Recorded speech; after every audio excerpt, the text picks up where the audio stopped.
passa, certo che passa. Il tempo cammina e lascia la sua traccia, disegna una riga sopra la mia fronte come fosse... Qui in questo controvertice del G7, perché lo diciamo anche ai turisti che ovviamente fortunatamente oramai sono molti che vengono nel siracusano, perché noi non siamo contro lo sviluppo neanche del turismo, ma le ricordiamo che noi siamo un sito di interesse nazionale con diritto alle bonifiche dal 1998.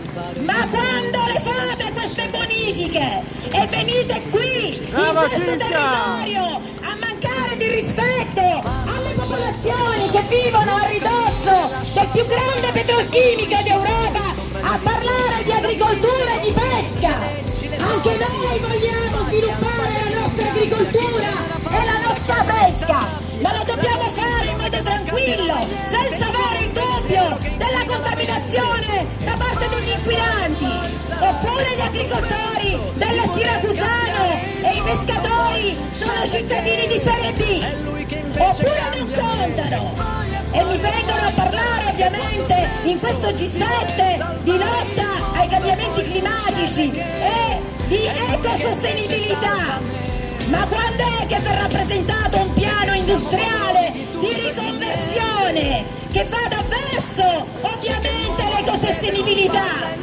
Ma chi volete prendere in giro? Ormai i cittadini sono istruiti, ricordatevelo questo, perché il loro tempo lo passano a studiare come contrastare ovviamente le vostre mosse di soffocare il territorio ancora di più. Abbiamo una dignità, ricordatevelo, nel Siracusano. E allora ai vostri ovviamente invitati nel G7 andate a mostrare ovviamente le immagini dell'agricoltura e di quello che è successo ovviamente durante l'ultima pioggia oliosa di uno stabilimento ovviamente della zona industriale. Quelli lì che hanno visto bucare le loro olive e i loro frutti non sono ovviamente agricoltura, non hanno ovviamente il diritto a fare un'agricoltura ecosostenibile? E allora la prossima volta in questi tavoli del G7 dovete invitare la popolazione se volete veramente risolverla questa questione, perché mi sa tanto che questa questione voi non la volete risolvere e fate sempre finta che non esiste. Quindi cari ministri, noi siamo sempre qui e continueremo a battagliare finché non verremo riconosciuto il nostro diritto a vivere in un ambiente salubre dove si può sviluppare un'agricoltura e una pesca sana. Brava Cinzia! Buonasera a tutti! Grazie! Grazie! Brava, brava, brava!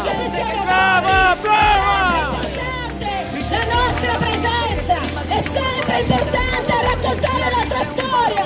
Diversa da quella che ci vogliono fare sentire e propinano alla popolazione! Grazie a tutti!